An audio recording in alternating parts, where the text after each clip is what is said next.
Hey everybody, and welcome back to the Kodiak Shack podcast.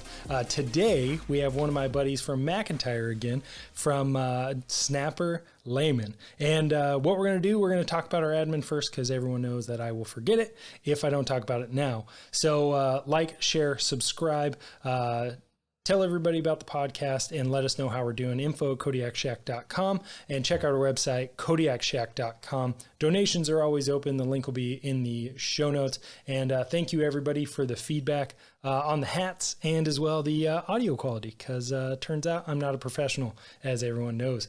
Snapper, thanks for being here today. Tell us about yourself. It's not a trap. Yeah, so I've listened to enough of these. I know I can go ahead and start talking. There's really not much to tell. Yeah. Thanks for having me. Yeah, I'm Snapper. I fly with the 157th at McEntire.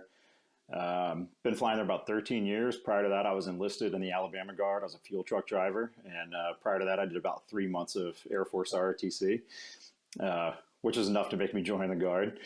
And then, so been doing, like I said, I've been here since flying in South Carolina since about, the fall of 2011. And since then, been flying for the airline. So I do that full time and been a part-time guy since 2014. So just barely hanging on and trying to keep up with the fast pace of the F-16 and doing all that. Yeah, sweet. Well, and a war dam, right? Is that a thing? That war dam, that's what we say, man. Yeah. Sorry, all the other SEC fans, but, got to support, especially in South Carolina with old USC right down the road. Well, it's a big deal. I mean, when you're working on the weekends, like 1 weekend a month, I mean, we're not going to sit around and talk about tactics. We're going to sit around and talk about college football. So, drill weekend in the fall is a big deal at the squadron.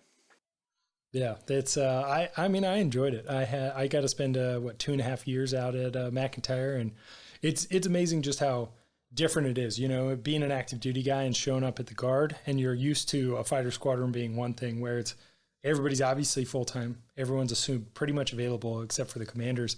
And then you get to the Guard and you're like, oh man, these dudes, they have entire lives beyond this squadron that, jobs and, they've known each other for 10, 15 years, like Shooter and everybody else. It's such a different vibe. How was it different from Montgomery to McEntire?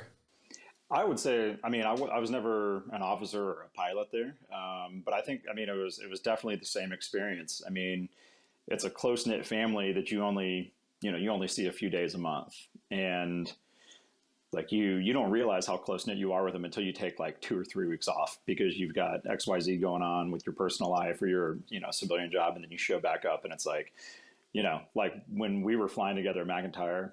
I'd be gone for 2 or 3 weeks and I'd show back up and see you. And I'd be like, oh man, hey, it's like we were best bros and we never left off. And we just picked up and all of a sudden you're close with everybody. And, it was kind of the same dynamic that I experienced there as an enlisted, troop, as a McEntire with a pilot. It's hard to compare to anything or hard to relate. I don't even think my spouse gets it. She's like, but you only see these guys every few weeks. How could it be that different? But that's the Guard, and as I'm sure you're learning in Fresno, in your time that you've had there so far, it's a family, it's your built-in family and your built-in friends, Yeah.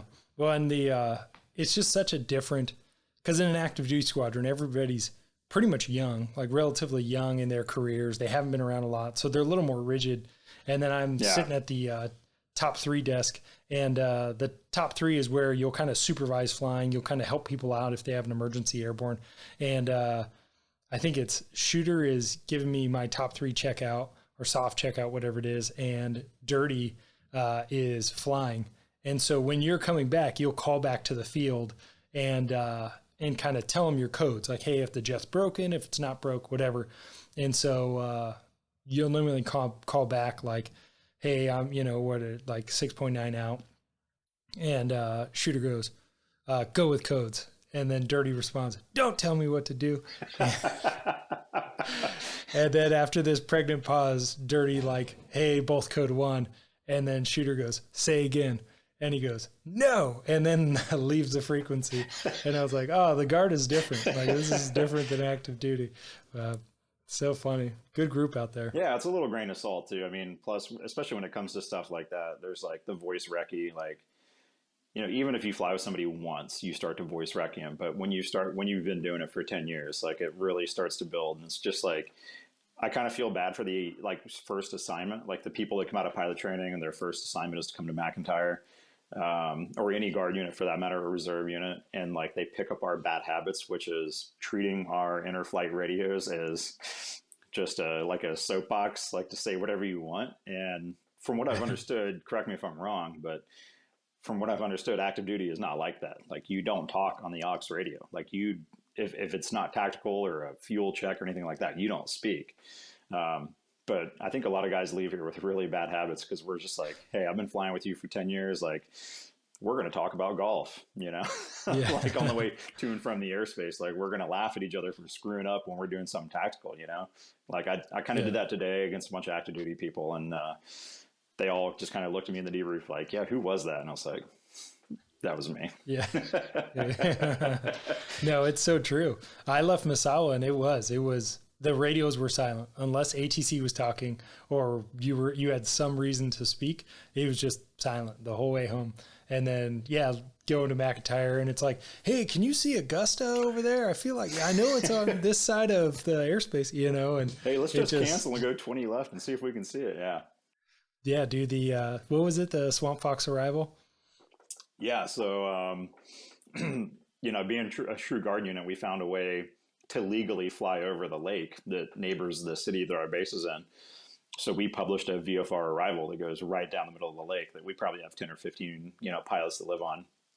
And so it's a published known arrival that, Columbia Approach knows about, Shaw Approach knows about, our tower knows about. So it's a good way not to get any noise complaints. Not that we do anything dangerous or anything, unsafe or anything like that, but it's a good way to have the excuse to say, yeah, well, I was flying down the lake at 1,000 feet or 1,500 feet, so what? Yeah, it's legal. Well, I remember one of our first sorties. I think you were the first person to take me on the Swamp Fox arrival. And you were like, yeah, you see that like finger on that peninsula? My house is right there. I was like, man, this is a different life. And I love it. Yeah. That's back when I was a bachelor and I could afford to live on the lake. But now that I'm married and have kids, can't afford the lake anymore. Yeah. That lake life, it's a different one. Well, do you remember when we flew against the A-10s? I thought about it today. And not because we were doing this, but somebody said, some A-10s called and asked for red air. And I just started I just nodded and was like, it was a group of people. I was like, I'm not going to say anything, but yeah, I remember that. Yeah. What do you remember about it? Well, I remember that their tactics were interesting. I was confused by their tactics because apparently, I may have talked about this before on some episode, but the A-10s kept just doing cross turns. So they would to confuse you, would turn across each other. So they would oh, which one do I go after? But it took them so long to cross turn that you could gun the first one and then turn to the next one and gun the second one. And it was pretty good. Well, what do you remember that one? Well, I'd say a pylon, it was confusing in that I was like, what are they doing? But at the same time, that took 2 seconds to process. And then I rotated and shot the other one. So it was fine. Yeah. But so the first thing about it was because I was a part-timer. And I was a pretty new part-timer and I told the scheduler, so I was like, listen, if I'm coming in off a bunch of days off, don't give me anything that requires outside coordination or mission planning or anything like that.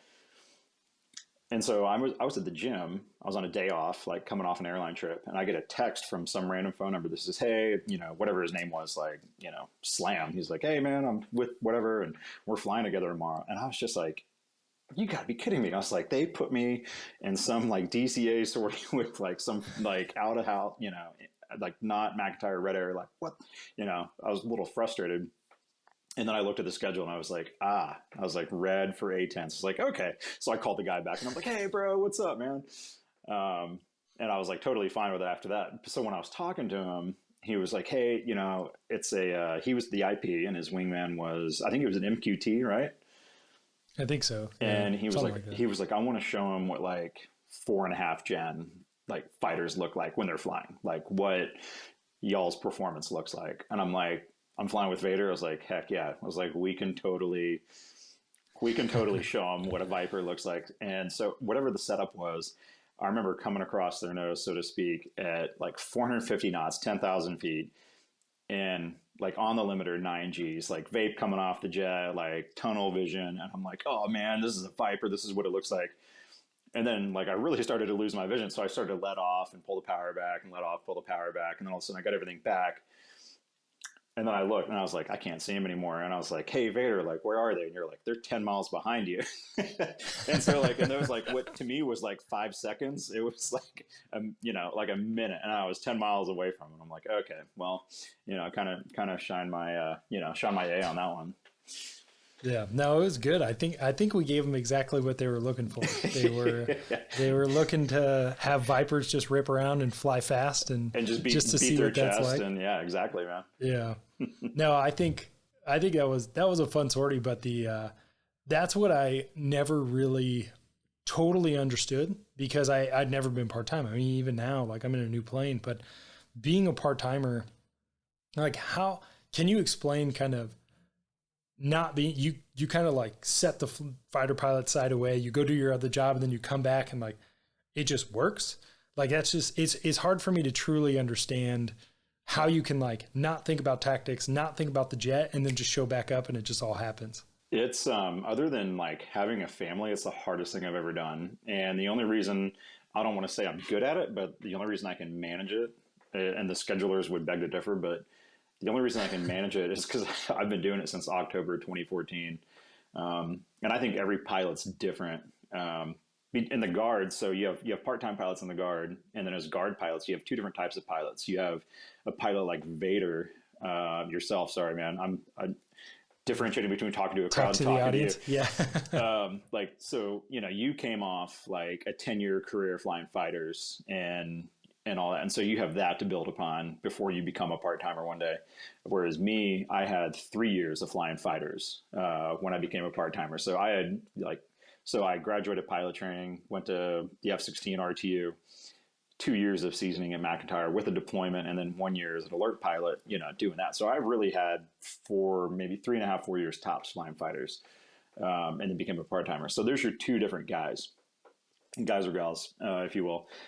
And I think it depends on the person and what they have to fall back on. I think the people that have 10 years of fighter time to fall back on transition a little bit better than somebody like me who had 4 years of fighter time to fall back on. So then you just like from there, you have to recognize what your strengths and weaknesses are, and how you can adapt as a pilot. So for me, there was like the first hard thing about flying fighters and being a flight lead was getting into the airspace and saying, I've got 9 other aircraft as a flight lead and knowing where they're going to be, and managing that was really hard for me at first. And I thought that was a skill set that was going to fall away because really what it boils down to is paying attention on the radio, and knowing who is where and what they're doing.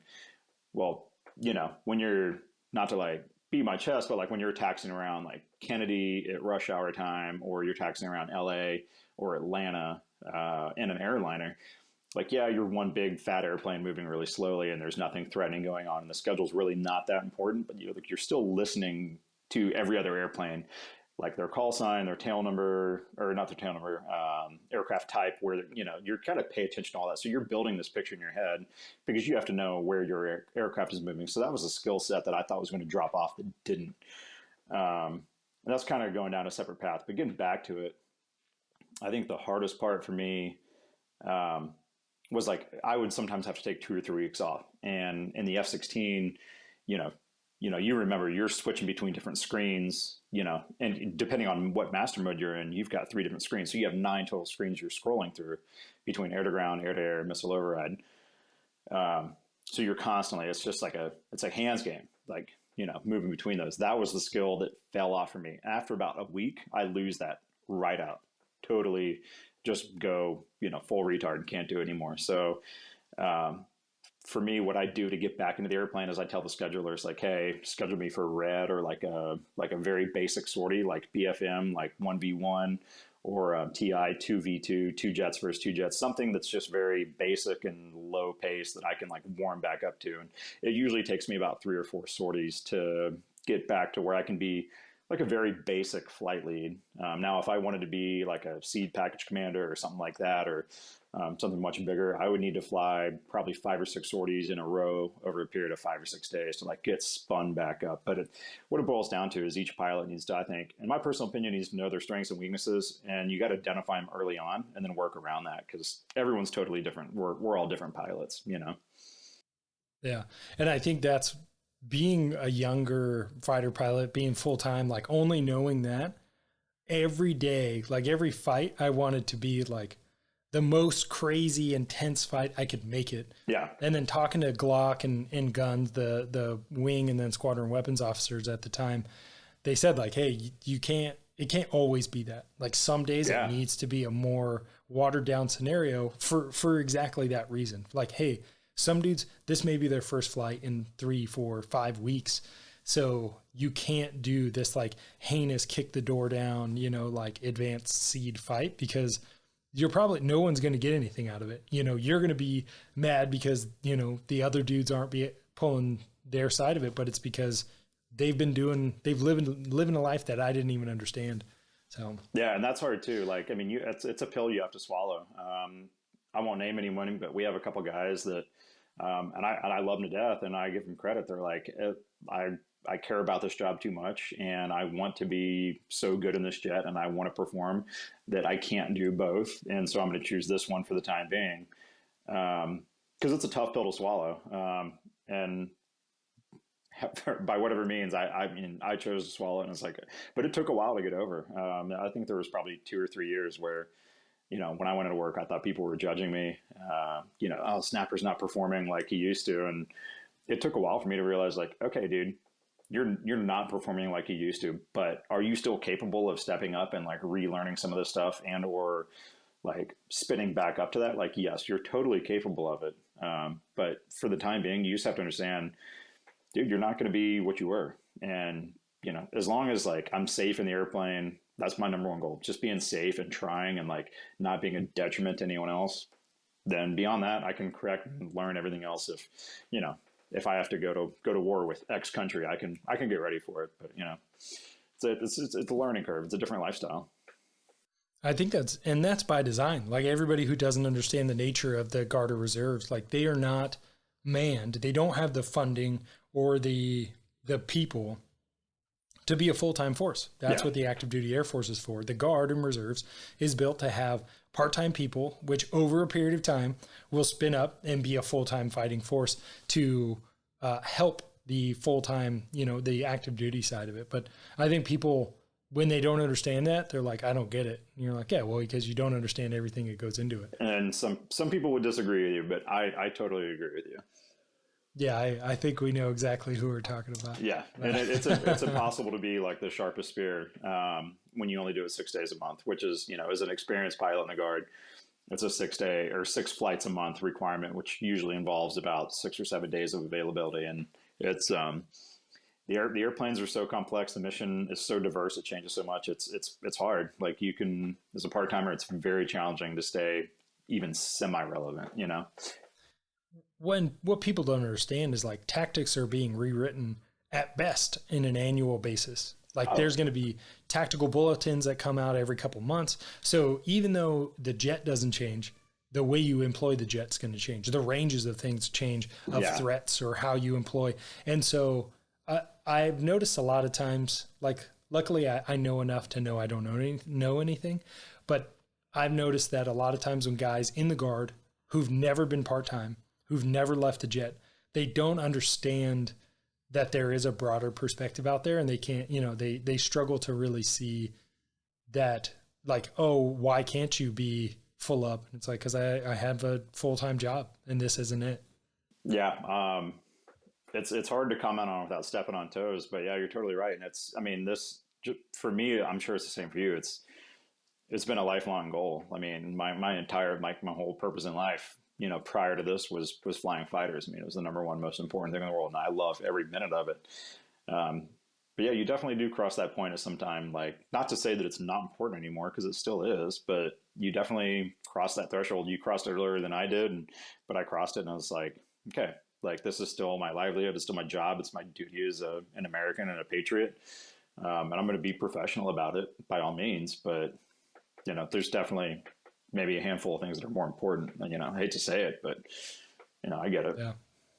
Well, and your dad flew C models. Did he fly A models? He flew A's at Langley, and then Okay. they transitioned to C's at Langley right before he left, and then he went to A37s, which like I got all the family pictures in here. And then he went to New Orleans to fly with the Jazz, or sorry, the Bayou Militia is what they go by now. And he flew A models there in the early '90s.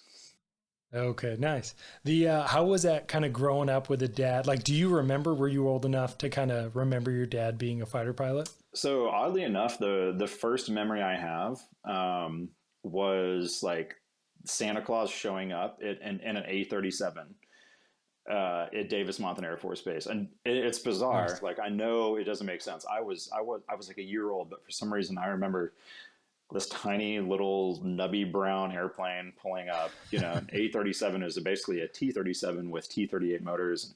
I remember that for some reason. I didn't connect to two. The biggest memories were um, when I was in elementary school in Louisiana. We lived in Slidell on the north side of Lake Pontchartrain, and we would have half days like of school, like on a Wednesday or whatever, Friday. And it was like a half day, and my dad was like, "Okay, well, if you have a half day, I'm going to come pick you up, and you're going to come to work with me." And I'm like, "Yeah, that's cool." So he'd come pick me up from school, and we'd drive to the base and listen to Led Zeppelin and the Cars and stuff like that, which I still listen to See. today, like when I'm on my way to work.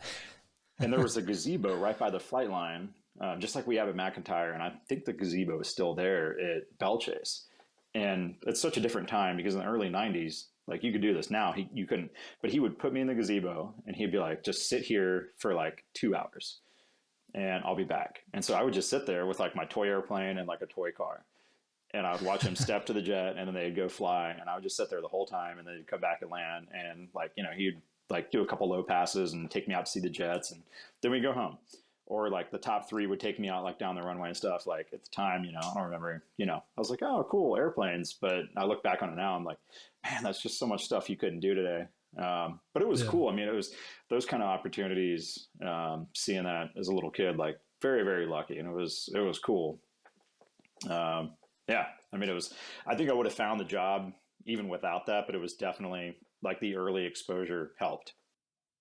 Yeah. Well, I think it's funny. I look now at like my kids and what they kind of experience, and obviously those are some amazing memories, and you just you can't do that, but it's just you don't realize how foreign of a career this is. Oh gosh, yeah. Because my wife sees all the time, like we'll go to some like parent teacher or something or other, or, we were at some school event the other day, and then one person finds out that I fly fighters. And then out of nowhere, it's just like a little huddle forms around. And then we just start talking about airplanes, and it's like, oh, and it's just like airplane questions. And people are always like, oh, I'm sorry to ask, I'm sorry. And I'm like, no, this is literally my favorite thing to talk about. Like, don't worry. I will never run out of desire Do you to want to speak talk about my airplanes. airplane or me? Because like either one, I Yeah. got some great stories. Yeah. Well, one question I've had, and I've made this argument because I've met some younger people who were, it's weird because this, I don't want to say like a new generation, but it's that generational nature of fighter pilots, and in this like younger batch of fighter pilots cannot wait to go be a part-time DSG and all those kind of things. And like some just want to like be out altogether, gone. And I think there's a reason guys stay. There's a reason guys have jobs that can easily pay for everything they need, but they stay in the Guard. And what's one of the things that you appreciate about the Guard that you've gotten, like that you don't get from the other job? The people. Yeah. I mean, whether we're talking other pilots, enlisted people, you know, like it's just the people. I mean, it's a total, in my opinion, it's a total family environment, and there's a bond that we all have, and especially as like fighter pilot to fighter pilot. I mean, it's like you were saying, these people come up to you and they're like, I'm almost embarrassed to ask. And like when you and I get together, like, yeah, we just BS'd about fighters for like 10 minutes, prior to this, but I think after 10 minutes, we would just roll into like normal life discussions and just talking about stuff like that because we're the same personality. But it's like everyone says when they have their Finney flight. It's like, yeah, the jet, I'm going to miss it. Of course. I mean, that's the given. Everyone's going to miss the jet. But the thing you're going to miss more than anyone is the people and the camaraderie. I mean, like we talked about a couple minutes ago, like when I go into work and I see anyone from the squadron or catching up with you on this, like haven't, seen and or talked to you other than text like in a couple of years, like, man, it's awesome. Like, Yeah. it's great. It's that's stuff you don't get at the airlines. Like, yeah, there's people I fly with like routinely and you kind of get to know them, and it's just kind of like, okay, cool. Like, I don't have that same bond with you. Like, even though like, yeah, you're a really nice person, but it's just not the same. I mean, you know, I know what you've been through. You know what I've been through.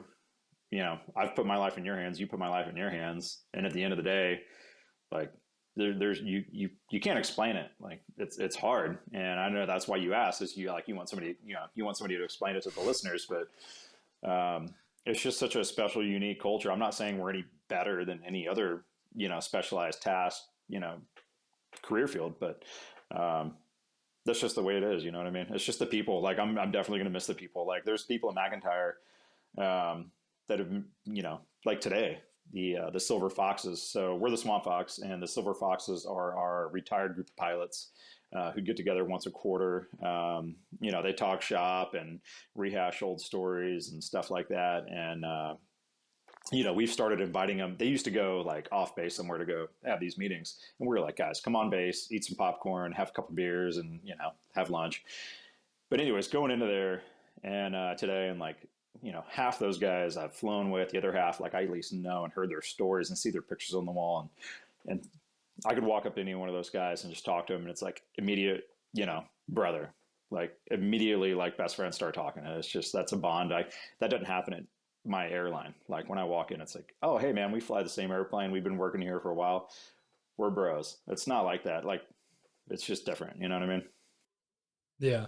And it's hard. I think you said it exactly right, that it's just hard to explain. Like there's just some nature of that shared experience.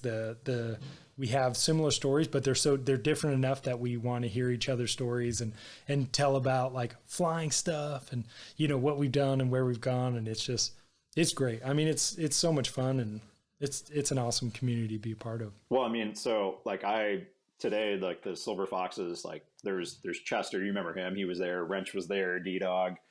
Some of the Swamp Fox legends were there, and then there was Jaws and Abinet. I don't know if you ever met Jaws. I know certainly Jaws doesn't know me, but I tell you what, I know him. And there's videos of him. He was the first pilot to fly an F-16 into McEntire, and there's a picture of him like parked in the first F-16 in McEntire. Like I think it was '83, and I've shook his hand a couple of times, and he's like, "Hey, I'm Jaws." I'm like, "Yeah, like I know exactly who you are." Like, but it's just super cool. Just good people. Yeah. Well, and it's funny how many times like in my flying career that I ran across the Swamp Fox and had no idea. Like, well, and I knew, but then like it just never kind of came together. So I was at Columbus and they were having a career day, and there was a Viper on the ramp. And sure enough, I take a picture with like two of my buddies while I'm in IFF, and because we're all going to F-16s. So there's a picture of us, and it's a Swamp Fox tail. And it's like, oh, sweet. And then my first deployment, who are we swapping out? Swamp Fox. And turns out I met, I think it was Kinga and Cletus as like we're swapping out. And again, like you never think about it. You're just kind of like, oh, cool. And then, there was one other time where it was like this random, like, oh man, that was the Swamp Fox. And it's just like, it was just so weird that I never really thought about it, but it was just, the Swamp Fox has kind of always been around. Well, it's the Swamp Fox has, and we've been in the F-16 world for so long, but that's really just it. Is I think what it boils down to is the F-16. And I learned this at a very young age. Like when I was still enlisted, when I was an E5, a staff sergeant, and I got hired to go to pilot training by McEntire, I had a huge falling out with the wing commander at Montgomery. And when I say huge falling out, I thought I did what was right. He cussed me out and dressed me down and was like, "You're a quitter, you suck." Anyways, and I was like, "Well, I'm leaving. I'm going to McEntire, and I'm going to go be a fighter pilot. I'm going to go fly the F-16." And I started driving home, and the squadron commander at the time, Puff Hudson, uh, Puff called me. He's like, "Hey, man." He's like, "What the F did you do?" I was like, I just left Montgomery. I was like, I'm just trying to go be a fighter pilot." And he's like, "I tell you what, man." He's like, "Your job is safe." He's like, "We're not going to unhire you." He's like, you made some people mad by leaving when you did." He's like, "Tell you what," he's like, "just go back, do what they want you to do, and you can always come back here for a job. Like, we're not going to unhire you." And what he said was, he's like, "Dude, this is a small community." And at the time, there was way more F-16 units than there are now. I mean, this was in 2008. And he was like, "Dude, this is a small community." He's like, "You don't want to burn bridges." He's like, because everybody knows each other. And I've learned that at Delta. Like, as soon as like I meet another F-16 guy that flew Vipers and from 91 to 93, he knows somebody that I know somehow, So it's like, it's just a small world, small community, very tight knit. Well, I remember what the other one it was. You remember it was, I don't remember if it was Northern Watch, whatever fight it was. But it's a video of Jet Jernigan. Yeah. And he's walking across the flight line, and Colin Powell, it's on YouTube if you guys want to watch it. Colin Powell is like talking about how he sees this fighter pilot, or he sees this fighter pilot interviewed, and he's like, "Oh, they're like, this is an American fighter pilot. Like, he just finished a combat sortie," and he's like, "God bless me with like a good woman and something else." And he's like, good jet. A good jet, and he's like, "God bless America," and he walks away. And sure enough, what was he wearing? Swamp Fox patches. Yeah. And you're like, it's just so crazy. Yeah, wow. Well, so everybody knows, because I don't want to miss this part, but Snapper is a secret F-15C fan, maybe because he grew up around them, but not so secret anymore. Yeah, so, I mean, I think everyone can see that actually might be an A model Eagle over my shoulder, but still F-15 fan. Like, I grew up around him. My dad flew him. And so, Vader, you'll find this funny. And I've thought about this because I was listening to everyone else kind of like bust your chops over transitioning to the C model. And what I'll always tell everyone, like, I was in college and I was like trying to find a unit to enlist in and like rush and try to become a pilot in. Because that's the, I'd say, most traditional route is to enlist in a unit and then apply to go to pilot training. So I was like, "Dad, I could apply to Jacksonville. Like, I'm going to Auburn. I can drive 6 hours to Jacksonville to drill once a month." And he's like, he was like, well, there's a unit in Montgomery, a guard unit. I'm like, "Yeah, but it's F-16s. And so my old man, he flew F-15s and A-37s, like I said. And he goes, "Well, why do you want to be a fighter pilot?" And I said, "Well, I want to blow stuff up." And so he goes, "If you want to blow stuff up, you should probably fly the F-16. And I was like, okay. And then so like the next week I drove down to Montgomery and enlisted in the F-16 unit. So yes, I am a huge, Eagle fan, but, I get a huge amount of enjoyment of dropping bombs and shooting stuff with a gun. So the F-16 for me was the jet. So. Yeah, no, I agree. And I mean, I had a lot of good times in the F-16 doing exactly that. Well, speaking of shooting stuff with a gun, so I've never heard this story firsthand. I've only heard it secondhand. So, Snapper, what you got a combat story for us? Yeah. So if my face is turning red, it's because I'm about to tell a story about the time I almost died. And so for everyone listening, like, Vader kind of prepped me for this, and I'd say it's one of my, like, I've got two stories that are top two in my career, the most famous for, but this is one of them. So rewind the tapes back to 2012, first combat deployment. I was a lieutenant, flying in Afghanistan with McEntire. And my first like 6 weeks there, I got put on like the afternoon, like early evening night train. And so like you're taking off like right before the sun goes down, like right about dinner time, and then flying into the night. And so I did that for about 6 weeks. And like the first 3 or 4 weeks, really nothing going on at that time of day. I don't know why, but things were always kind of quiet. And this particular night, I was flying with Vapor Sparks, Good dude. I haven't talked to Vapor in a long time. Used to keep in touch with him. I don't know if you've seen him around, but so I was his number two. Take off at sunset. We go out and we're just doing, the standard, go to a certain coordinate, talk to a JTAC and surveil a road. And then we get a text message like, hey, we got a priority, we get a text message in the jet on the screen. You get data, and you hit a button and it says, go to this coordinate. And when you get there, type in or go to this frequency, and it gives you a color coded and a number. So it's like discrete frequency. So we turn and point, and on the way we both have plenty of gas. And so we get there and we show up and we start talking to the guys on the ground. We're like, the guys on the ground, by this time the sun's totally down. The guys on the ground are saying, hey, we have three guys. In my head, I was saying three jabronis, which is a term that I coined in Afghanistan. I don't know if you know that story. No. So we got three guys on the ground. They're transporting weapons from like point A to point B. And we need them taken out. So we're orbiting overhead. We're like 20,000 feet. And they're probably used to jet noise all night. They're just kind of strolling out in the middle of the desert. We're just following them. And me and Vapor like rotate in and out of the tanker. And we come back. We're both back, full of gas. And the guys on the ground were like, hey, we have two Apaches that are going to come in and waste these dudes. And we're like, okay. So like Vapor's the new flight lead. I'm a brand new wingman. We're like, come on, man. Like, this is both of our first combat employments. Like, let us do this. And they're like, nah, we got these Apaches. They're going to waste them. We're like, okay. So the Apaches roll in, and like I said, there's these three dudes, and two of them just get, destroyed. And the one is like, he's kind of still like limping, walking, like crawling around. And the Apaches are bingo. Like, they're out of gas. That's like the code word for we're out of gas. So the Apaches left. So me and Vapor are still watching. And the JTAC's like, hey, Viper 17, like, we want an immediate reattack with guns.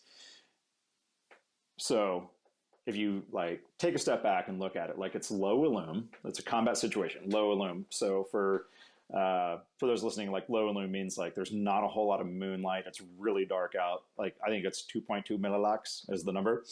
It's below that. And we have a training rule that says you cannot strafe or shoot the gun air to ground below the min safe altitude when it's low illume. That's a training rule that I disregarded because I'm in combat, right? So Vapor, being the stand-up dude he is, I hope he's listening to this, or I hope he listens to it one day. Like, stand-up dude he is, he gives me the attack. He says, hey, like, this is going to be eyeball shooter. This is your attack. And so in the F-16, what we have is we have a system where the flight lead can use his targeting pod and use an infrared laser to light up the target. I hit a button in my cockpit, and my targeting pod will a slave, if you will mirror his, and it'll lock onto the target. And I can look out with my NVGs. I can see the strobes. My night vision goggles, I can look out and see the target illuminated. And then all I have to do is my normal strafe attack. Which I've always, even as a young lieutenant, I always treated like an instrument maneuver. So for me, doing it at nighttime, pitch black darkness, I'm like, okay, I've done this, 20, 30 times. Like, I can do this, no problem. Of course, my heart is beating out of my chest and my adrenaline is going because this is the first time I'm actually going to like throw some lead out there and waste somebody. So anyways, I go about my normal attack and I roll in and I roll down final. And I'm looking into the black hole. I'm looking into my HUD. The heads-up display, and I see the target illuminated. I see all the flashing lights from his strobe, and I see everything I need to see. And I pull the trigger and, like, squeeze, let go, and then recover. And then I pull up, and then from the JTAC, I hear, good hits, like, awesome, you got him, like, nice shot. And then, like, Vapor comes on the radio, and he was like, dude, how many rounds did you shoot? And I pull up my rounds counter. I'm like, dude, I shot 150, 160 rounds. He's like, no, you didn't. He's like, I only saw 10 hit the target, maybe 10. He's like, I saw like a cat fart hit the target. And so I'm like, dude, like, he's just razzing me, you know what I mean? But I was like, but the JTAC said, like, good hits, you got them. Right. So anyways, like, we rejoin, go home, and, a very cool experience. And then we get back. And so after you employ in combat, you have to take your tapes in with the intel squadron and the intelligence guys, and you have to sit down, plug your tapes up, and watch everything that happened in your aircraft. And so we plug my tapes up, we fast forward to the time, hit play. And so there's two things that happened during the playback that really were just like, oh, didn't see that. So the first thing that happens in the F-16, if you have the targeting pod called up and you select the gun, the targeting pod slaves through the bore side of the gun. So it's going to point directly where the gun's pointing. And the second thing that I realized was that, and this is almost true for any airplane. If something is flashing, it's wrong. What I didn't realize was my pipper was flashing. And what my pipper was saying was, I do have radar energy, but it's not at the target you selected. And so what I realized is through my targeting pod, which I didn't look at when I was in the airplane because my blood was gone, adrenaline and everything, is that my gun was pointed at a mountain. So in all my time orbiting, there was about a 2,000-foot mountain in between me and the target. And when I rolled in on my strafe pass, I was pointing right at the mountain. Did not know at nighttime, had no clue. I turned the gun on when the cue told me to turn the gun on, and I let go when the jet told me to let go, and I pulled up. So what happened was, the reason Vapor only saw 10 rounds hit the target is because I pulled the trigger and the first 140 rounds hit the mountain.